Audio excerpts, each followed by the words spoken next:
जिंदगी एक सफर है सुहाना, यहाँ कल क्या हो किसने जाना। जिंदगी एक सफर है सुहाना, यहाँ कल क्या हो किसने जाना। सचमुच हम सब की जिंदगी ऐसी ही होती है।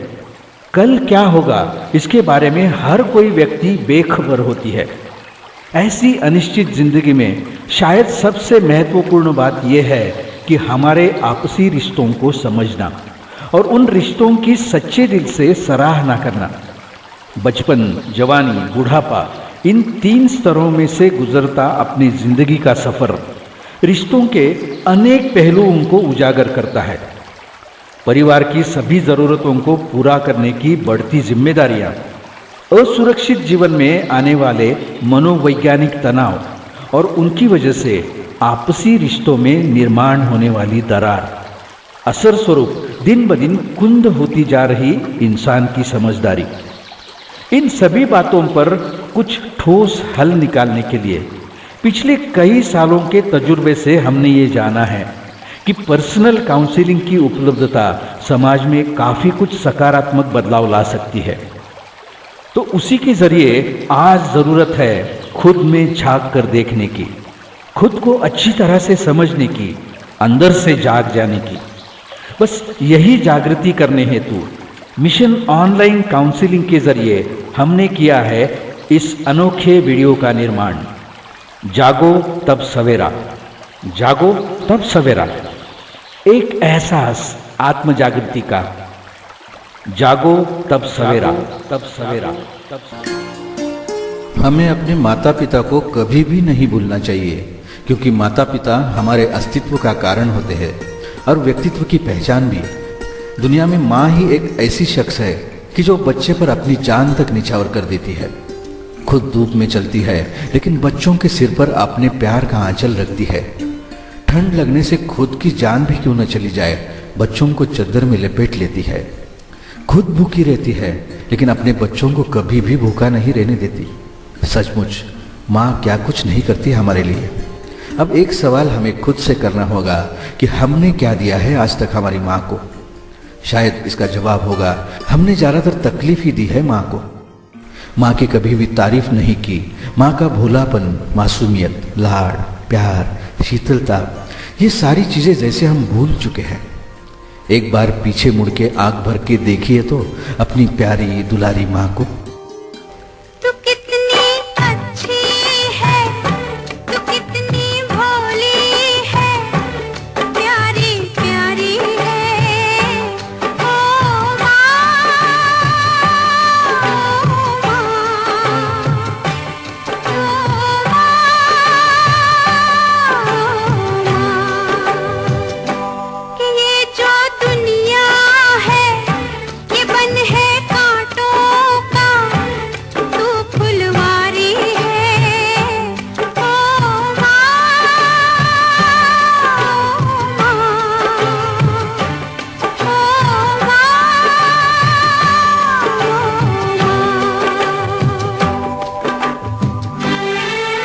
आप छोटे बच्चे थे तभी की बात है, जब आपकी माँ सारा दिन काम करती तब आप सोते रहते, और माँ जब रात को थक कर सोने के लिए आती तब आप उसे बहुत तकलीफ देते।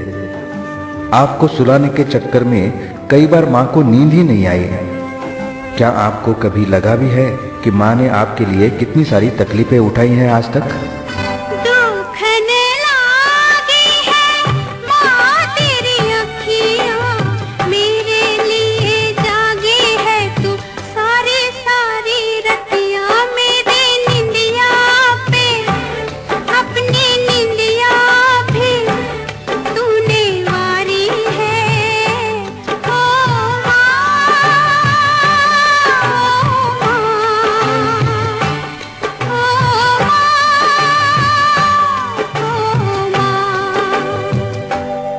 माँ के लिए खुद का सुख दुख कुछ था ही नहीं। आपके सुख में ही माँ ने अपना सुख माना। आपका दुख खुद का दुख समझकर सहा। आप जब हंसते तो माँ भी खिलखिलाकर हंसती, और आप जब रो पड़ते तो माँ की आंखें अपने आप भर आती। आपके हंसने पर, आपके रोने पर अपना सब कुछ निछावर कर दिया था माँ ने। क्यों आप भूल गए हो वो सब कुछ? अपना नहीं तुझे सुख दुख कोई, मैं मुस्काया तू मुस्काई, मैं रोया तू रोई, मेरे हंसने पे मेरे रोने पे तू बलिहारी है। ओ माँ,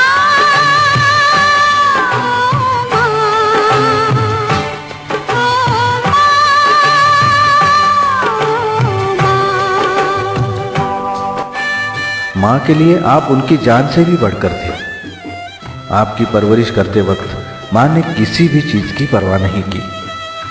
अपने मासूम प्यार से आपको नहलाया आपकी माँ ने। सच्ची आप बड़े ही भाग्यशाली है कि आपको माँ का साथ नसीब हुआ। माँ से अच्छे संस्कार मिले, माँ से ढेर सारा प्यार मिला। लेकिन माँ की मासूम खूबसूरती, माँ की शीतलता क्या कभी महसूस की भी है आपने आज तक? माँ बच्चों की जहाँ होती है, वो होते हैं किस्मत वाले जिनके माँ होती है। कितनी सुंदर है, कितनी शीतल है, न्यारी न्यारी है। ओ माँ,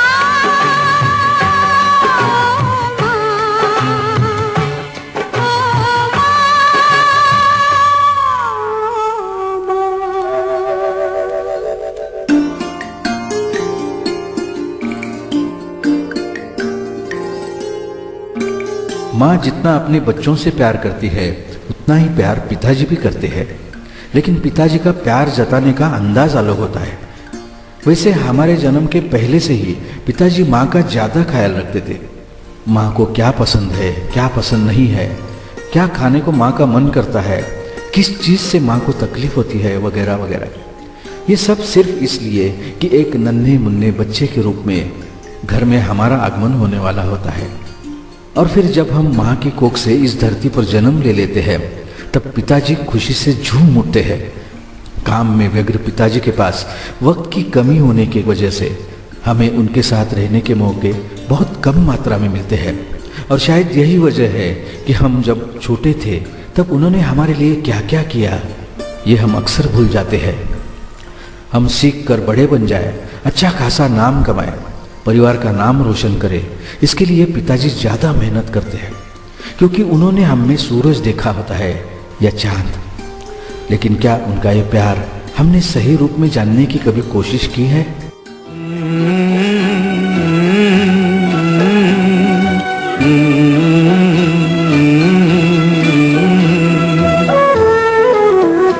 तुझे सूरज कहूँ या चंदा, तुझे दीप कहूँ या तारा, मेरा नाम करेगा रोशन, जग में मेरा राज दुलारा।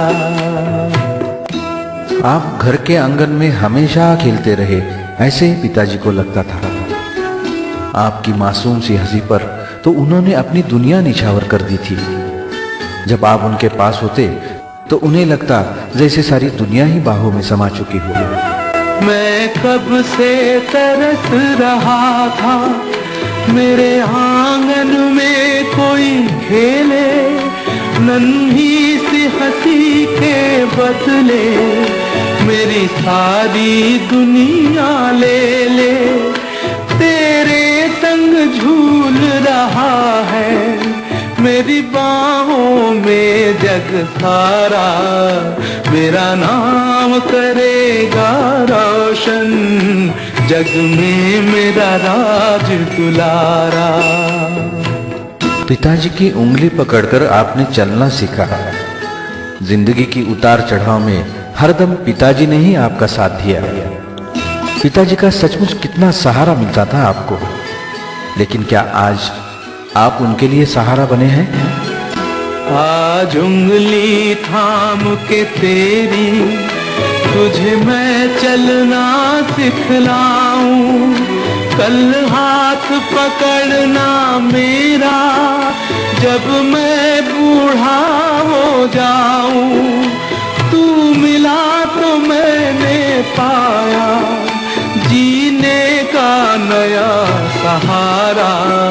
मेरा नाम करेगा रोशन, जग में मेरा राज दुलारा। तुझे सूरज कहूँ या चंदा, तुझे दीप कहूँ या तारा, मेरा नाम करेगा रोशन, जग में मेरा राज दुलारा।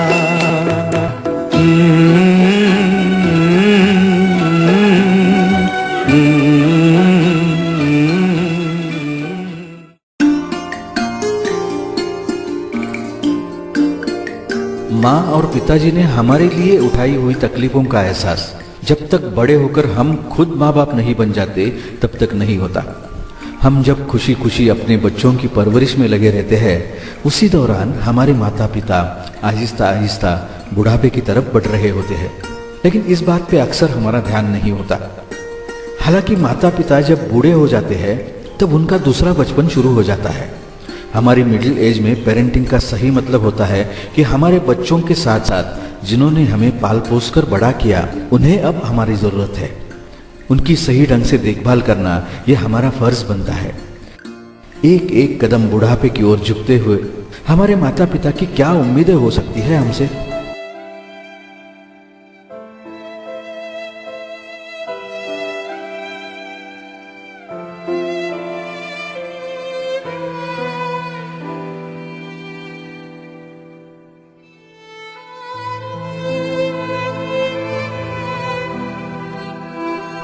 हेलो बेटा, बस चंद मिनट के लिए बात करना चाहते थे तुमसे। हम जब बूढ़े हो जाएंगे तब आशा है कि तुम हमें समझ लोगे। जब कभी हमसे कोई डिश टूट जाए, चाय या सूप टेबल पर गिर जाए, तो गुस्सा मत होना बेटा। समझ लेना कि हमारी नजर कमजोर होती जा रही है। बुढ़ापे में लोग अक्सर ज्यादा जज्बाती हो जाते हैं। जब तुम गुस्से से चिल्लाओगे तो हमें हमसे ही शर्म आने लगेगी बेटा।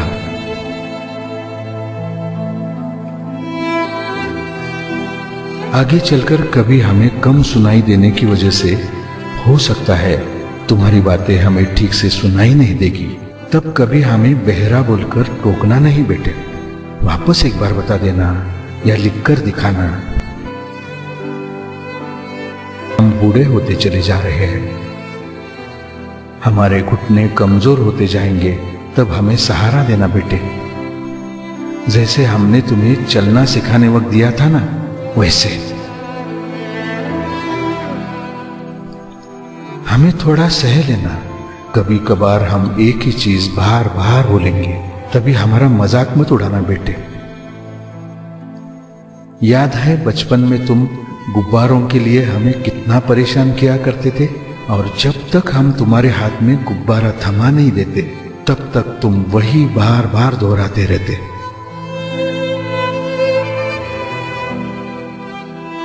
बेटा, हमें अफसोस है कि हम बूढ़े होते जा रहे हैं।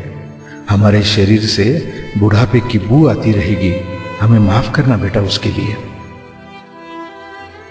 जब कभी भी हम थोड़ा पागल जैसा बर्ताव करेंगे तो गुस्सा मत होना बेटे। उस वक्त थोड़ा धीरज दिखाना।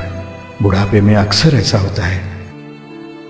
जिंदगी की शाम जब तुम्हारा दरवाजा खटखटाएगी तब तुम्हें भी इस बात का पता चल जाएगा। हमारे साथ कुछ पल के लिए ही सही बातें करना हमारे लिए सबसे बड़ी खुशी वही होगी। अब हमारे साथ हमेशा कोई नहीं रहता ना, इसलिए।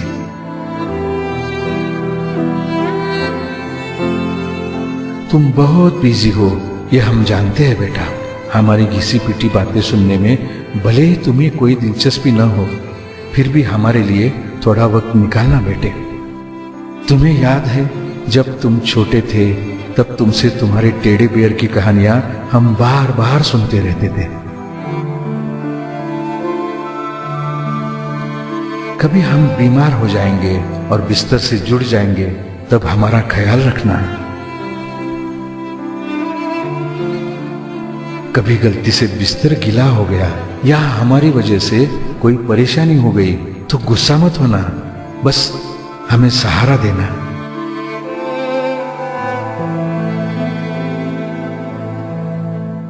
वैसे भी अब हम ज्यादा जीने वाले हैं ही नहीं। जब कभी हमारा आखिरी पल सामने होगा तब हमारा हाथ थामना, ताकि हमारे मृत्यु का हम दृढ़ता के साथ स्वीकार करें।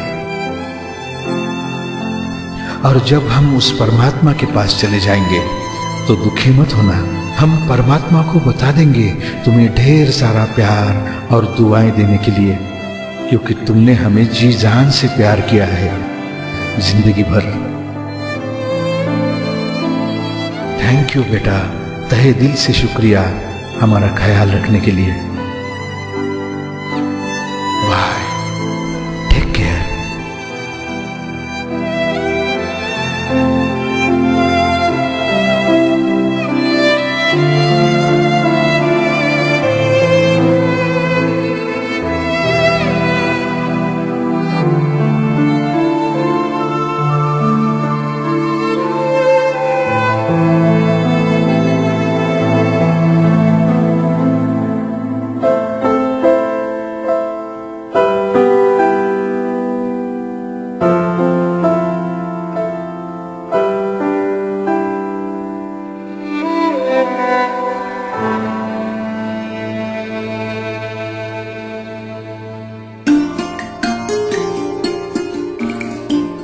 किसी के माता पिता बनना एक कुदरत की देन है, लेकिन अच्छे पेरेंट्स बनना एक जिम्मेदारी है।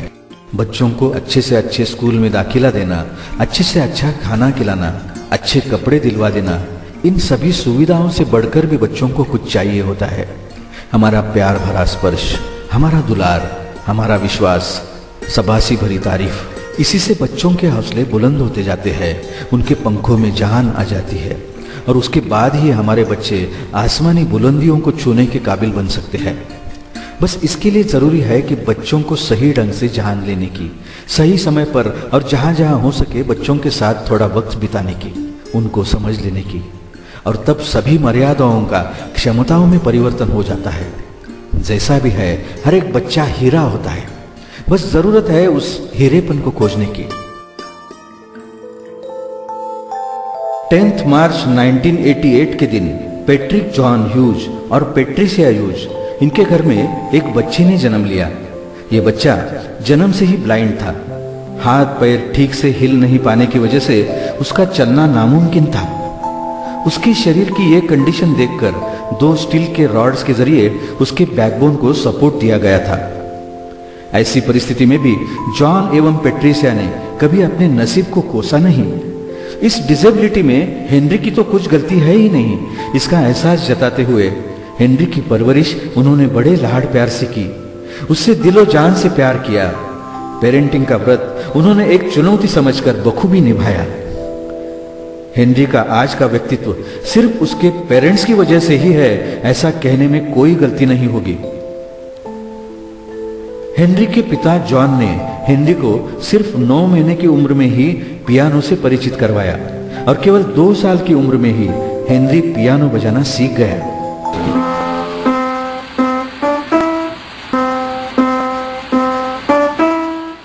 Can you play You Are My Sunshine?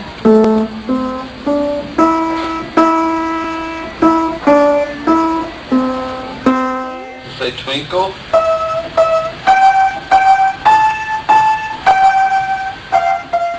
I was just ecstatic that, okay, we're not going to play baseball, but we're going to play music together. That was really exciting. Henry की परवरिश करते वक्त Henry के पिता Patrick John रोज रात 11 बजे काम पर जाते और रात भर काम करके सुबह घर लौटते। हेनरी तब बेड पर ही होता था। जॉन सिर्फ 2-3 घंटे की रेस्ट लिया करते। हेनरी नहा धोकर नाश्ते के लिए जब आता तब जॉन उसे अपना पूरा वक्त देने के लिए तैयार रहते। फिर हेनरी को स्कूल ले जाना, ग्राउंड पे लेके जाना, घूमने ले जाना, पियानो की तालीम करवाना, इन सब रोजमर्रा की एक्टिविटी से ही उन्होंने हेनरी के मन में जीवन के प्रति एक आशा जगाई और हेनरी अपनी सभी डिसेबिलिटीज को पॉजिटिवली एक्सेप्ट करते हुए जिंदगी के एक एक मुकाम पर आगे बढ़ता गया। And blues numbers by high school. By the time he arrived at the University of Louisville this year, his musical ability on piano as well as trumpet was well known. Henry ने अपनी disabilities पर काबू पाते हुए अपने माता पिता ने दिए हुए मोटिवेशन के बल पर अपना व्यक्तित्व संवारा। Best student, well known piano and trumpet player, अच्छा सिंगर और music director, dynamic stage performer तथा मोटिवेशनल स्पीकर की हैसियत से आज दुनिया में उसकी अलग पहचान बन चुकी है।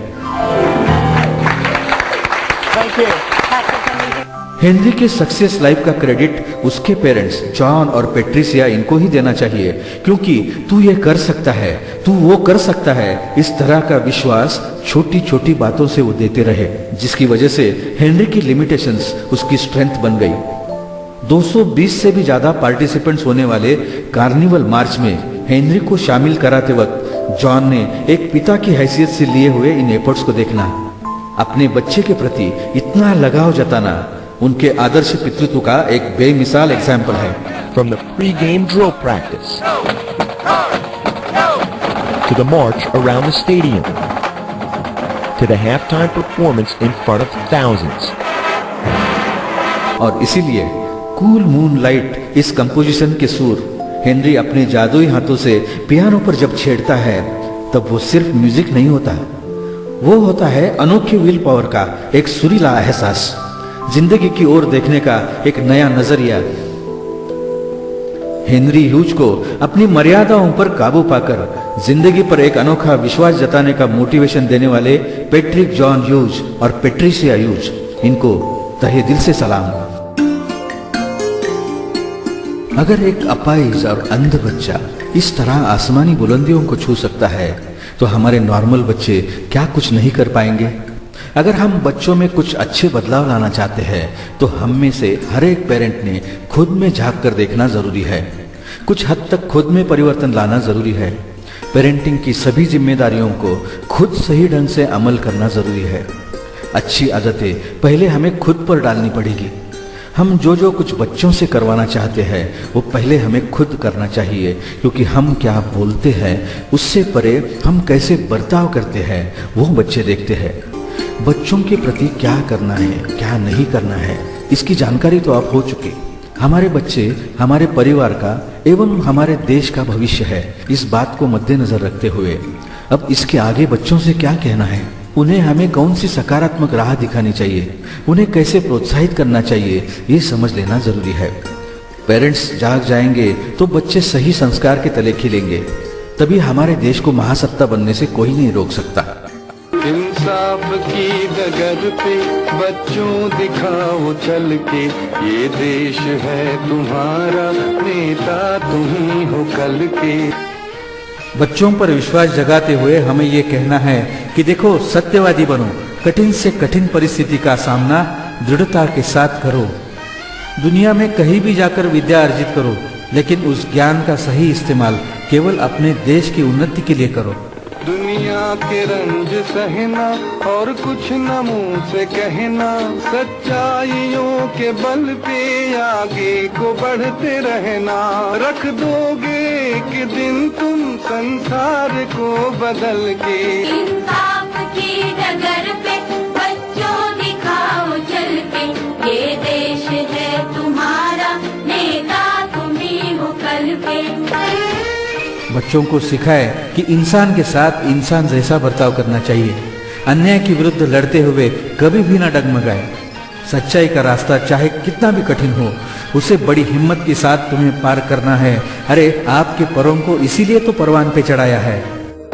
अपने हो या पराए सबके लिए हो न्याय, देखो कदम तुम्हारा हरगिज न डगमगाए। रास्ते बड़े कठिन हैं चलना संभल संभल के, इंसाफ की डगर पे बच्चों दिखाओ चल के, ये देश है तुम्हारा, नेता तुम ही हो कल के।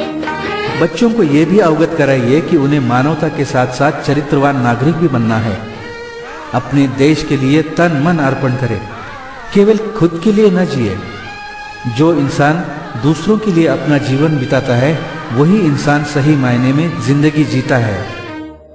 इंसानियत के सर पे इज्जत का ताज रखना, तन मन की भेंट देकर भारत की लाज रखना। जीवन नया मिलेगा अंतिम चिता में जल के।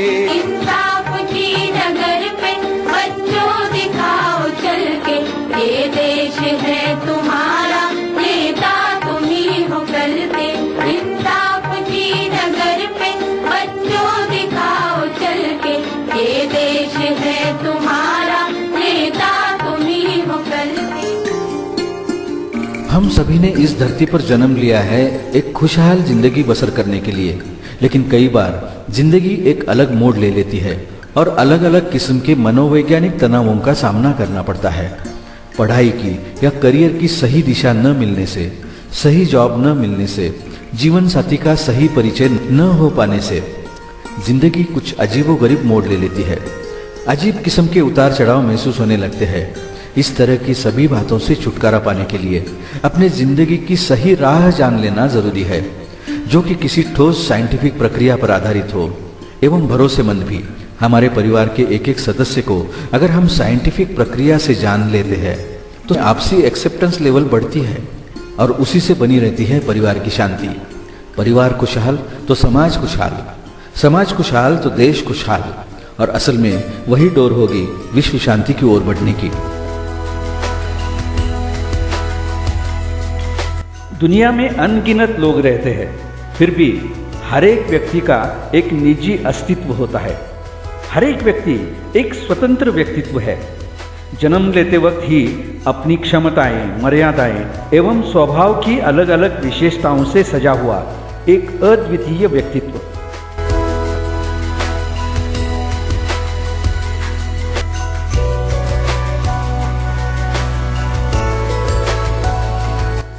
इंसान की गुण विशेषताओं को जानने के लिए बरसों से नाड़ी परीक्षा या जन्म कुंडली का आधार लिया जाता था, लेकिन आज की तारीख में हम मिशन ऑनलाइन काउंसलिंग के माध्यम से लेकर आए हैं इंसान के व्यक्तित्व में छुपी हुई अलग अलग एनर्जीज के बारे में पूरी की पूरी एवं परसेंटेज के साथ जानकारी देने वाला एक अनोखा एनर्जी साइंस, डर्माटोग्राफिक्स।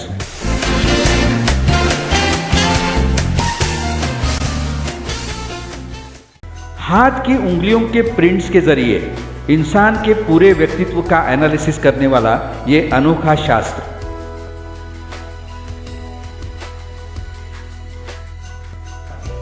गर्भधारणा होने के बाद लगभग 24वें सप्ताह में गर्भ के फिंगरप्रिंट्स फॉर्म होने लगते हैं। उस समय गर्भवती मां की मानसिकता, गर्भ में होने वाले फ्लूइड की एवं गर्भ की होने वाली हालचाल, इन सभी के परिणाम स्वरूप फिंगरप्रिंट्स के अलग अलग पैटर्न्स साकार होने लगते हैं। इसी के साथ साथ लेफ्ट ब्रेन एवं राइट ब्रेन की डेवलपमेंट होती रहती है। अलग अलग उंगलियों के पैटर्न्स ब्रेन के अलग अलग कंपार्टमेंट्स की डेवलपमेंट दर्शाते हैं। जन्म लेने वाले हर एक व्यक्ति के फिंगरप्रिंट्स अलग अलग होते हैं। जुड़वा बच्चे जो भले ही 100% एक जैसे क्यों न दिखते हो, लेकिन उनके फिंगरप्रिंट्स एक जैसे कभी नहीं होते।